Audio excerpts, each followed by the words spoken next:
ಅಲ್ಲಿ ಸತ್ತವರಿಗೆ ಒಂದು ಪರಿಹಾರ ಕೊಡ್ರಪ್ಪ, ಏನಾದರೂ ಆಯ್ತಾ?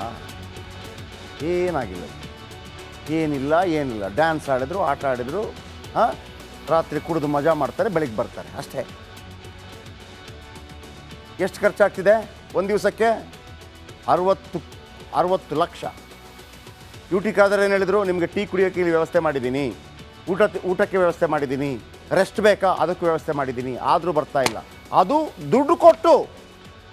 ಇವರು ಬಂದರೆ ದುಡ್ಡಿದೆ ನೋಡಿ. ವಿಧಾನಸಭೆ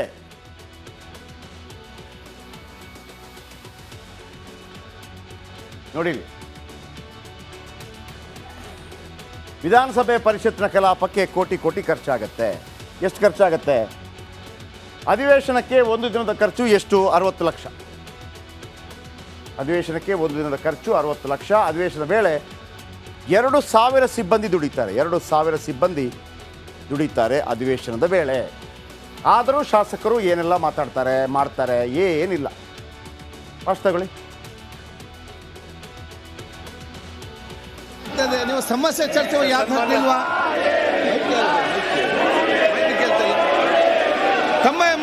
ಲಕ್ಷ ಖರ್ಚು ನಾವು ಮಾಡೋದು.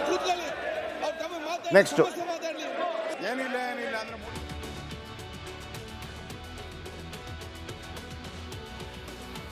ಒಟ್ಟು 300 ಶಾಸಕರು ಬರ್ತಾರೆ.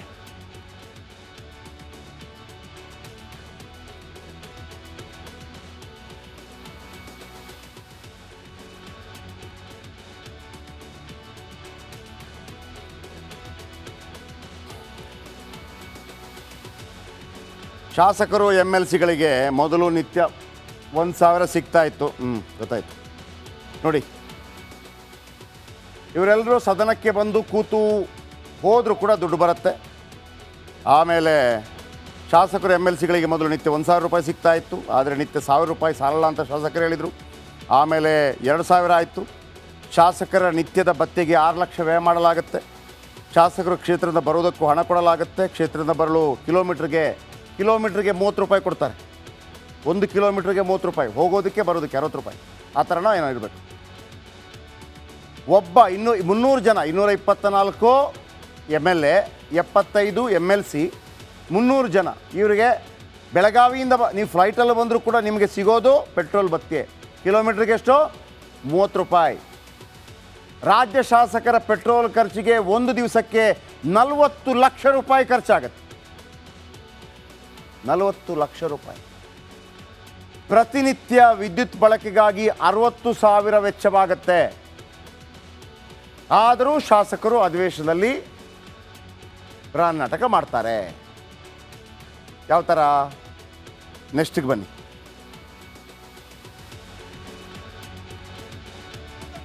ಓಕೆ ಹೇಳಿ.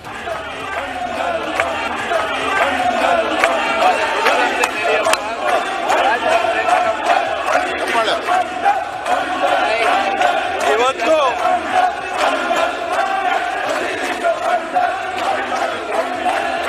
ಪ್ರತಿಪಕ್ಷ ನಿನಗೆ ಏನಾಗಿದೆ? ಈಗ ಕೈಯಲ್ಲಿ ಕಬ್ಬಿನ ಕೊಡಿ, ಒಂದು ಕೂತ್ಕೊಳ್ಳಿ. ಪ್ರತಿಪಕ್ಷ ಕೂತ್ಕೊಳ್ಳಿ, ಕೂತ್ಕೊಳ್ಳಿ. ಅಲ್ಲಿ ಸ್ವಲ್ಪ ಮಾತಾಡ್ತಿದ್ದಾರೆ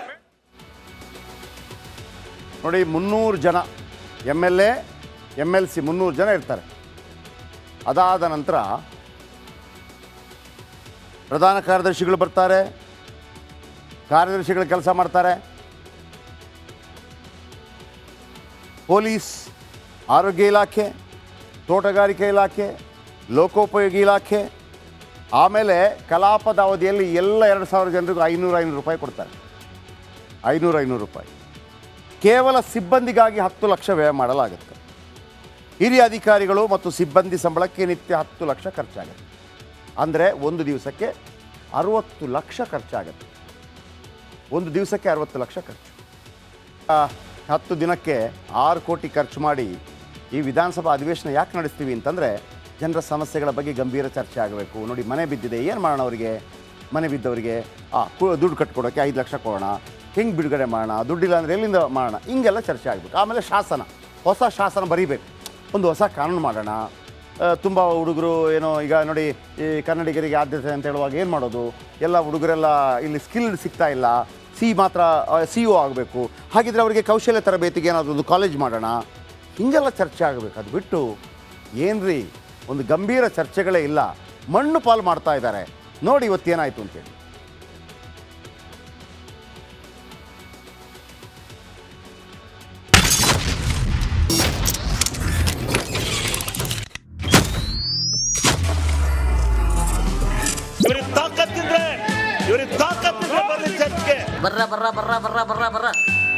ಬಿಜೆಪಿ ಅವರಿಗೆ ಮಾನ ಮರ್ಯಾದೆ ಏನಾದ್ರೂ ಇದ್ರೆ ಈ ಚರ್ಚೆ ನಮಗೆ ಅವಕಾಶ ಮಾಡಿಕೊಡ್ಬೇಕು ಸಭಾಧ್ಯಕ್ಷರೇ.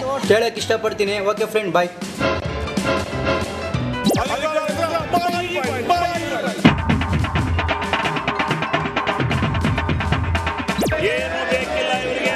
No comments. ಹೌದು, ನಮ್ಮ ಸರ್ಕಾರದಲ್ಲಿ ಹಗರಣ ಆಗಿದೆ. ಇವ್ರಿಗೆ ತಾಕತ್ತಿದ್ರೆ ಬರ್ಲಿ ಚರ್ಚ್ಗೆ ವಿಸ್ತೃತವಾದ ಚರ್ಚೆ ಮಾಡೋಣ. ಮಳೆಗಾಲ ಮತ್ತು ಅಧಿವೇಶನ ಬಗ್ಗೆ ಮಾತಾಡಿ. ಯಾರು ತಪ್ಪು ಮಾಡಿದಾರೋ ಅವರಾದ್ರೂ ಶಿಕ್ಷೆ ಅನುಭವಿಸ್ಲಿ. ರಾಜ್ಯ ಬಿಜೆಪಿಯ ಪಾಪದ ಕೊಡ ತುಂಬಿದೆ. ಬರೀ ಭ್ರಷ್ಟಾಚಾರ ಅಂತಾರಲ್ಲ, ಇವ್ರ ಪಾಪದ ಕೊಡ ಇಲ್ಲೈತೆ. ಇವ್ರ ಪಾಪದ ಕೊಡ ನೋಡಿ, 220 ಕೋಟಿ ಹಿಂದೆ ಬೊಮ್ಮಾಯಿ ಸರ್ಕಾರದಲ್ಲಿ, ಯಡಿಯೂರಪ್ಪ ಸರ್ಕಾರದಲ್ಲಿ 220 ಕೋಟಿ ತಿಂದರೆ. ಶಿವಲಿಂಗೇಗೌಡರಿಗೆ ಕೇವಲ ಚಿಪ್ಪು ಕೊಟ್ಟಿದ್ದಾರೆ. ರಾಜಕಾರಣ ಮಾಡ್ತಾ ಇದ್ರಲ್ಲ, ನಿಮಗೆ ಘನತೆ ತರುತ್ತಾ, ನಿಮಗೆ ಗೌರವ ತರುತ್ತಾ, ನಿಮಗೆ ಮಾನ ಇದೆಯಾ? ನಿಮಗೆ ಯಾಕ್ರೆ ಮಾಡ್ತೀರಿ? ಬಂದ್ ರಾಜಕಾರಣ ಮಾಡ್ರಿ, ಒಳ್ಳೆ ರಾಜಕಾರಣ ಮಾಡ್ರಿ, ಚರ್ಚೆ ಮಾಡ್ರಿ, ಬನ್ರಿ ಎಲ್ಲ 7 ಗಂಟೆ ಚರ್ಚೆ ಮಾಡಿರೋದ್ರಿ. ಬಿಜೆಪಿ ಅವರೇ, ನಿಮ್ಗೆ ಮಾನ ಮರ್ಯಾದೆ ಇದೆಯಾ? ರಾಜ್ಯದಲ್ಲಿ ಪ್ರವಾಹ ಇದೆ, ಮಳೆಯಿಂದ ಬಡವರು ಸಫರ್ ಆಗ್ತಿದ್ದಾರೆ. ಬಿಜೆಪಿ ಅವರಿಗೆ ಮಾನ ಮರ್ಯಾದೆ ಏನಾದ್ರೂ ಇದ್ರೆ ಈ ಚರ್ಚೆ ನಮಗೆ ಅವಕಾಶ ಮಾಡಿಕೊಡ್ಬೇಕು ಸಭಾಧ್ಯಕ್ಷರೇ. Bundle Pradeep Eshwar bundle. ಸಾಕಷ್ಟು ಮಳೆಯಾಗಿ ಸಾರ್ವಜನಿಕರಿಗೆ ಬಂಡಲ್ ಸಿದ್ದು ಸ್ಟೈಲ್ ಅಲ್ಲಿ ನಾರಾಯಣ ಸ್ವಾಮಿ ಹೊಡೆದ್ರು ಡೈಲಾಗ್.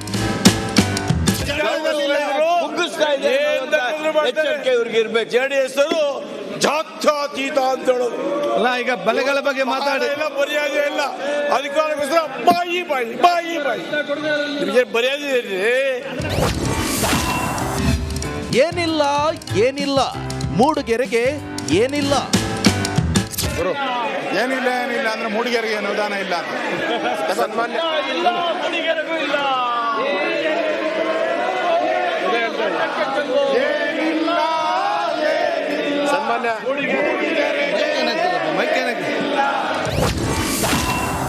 ವಿಪಕ್ಷ ನಾಯಕರೇ, ನಿಮಗೆ ಆತ್ಮಸಾಕ್ಷಿ ಇದೆಯಾ? ಚರ್ಚೆ ಮಾಡಿ. ಈಗ ಏಕಾಏಕಿ ನೀವು ಮಾತಾಡಿ. ಭ್ರಷ್ಟಾಚಾರ